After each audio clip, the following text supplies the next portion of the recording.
Hi guys! In this video, you're gonna learn how to use Google Calendar for scheduling. Step 1.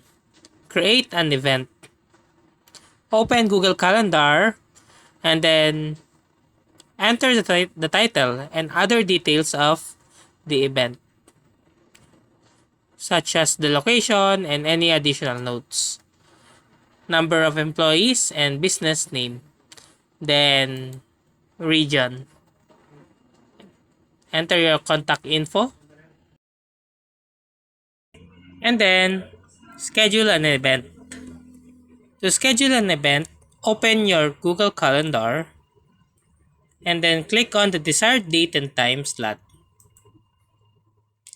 View your calendar.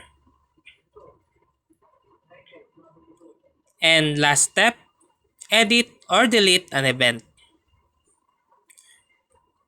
You can locate the event you want to edit or delete on your calendar. Then click on the event to open its details. To delete the event, click on the delete or remove option.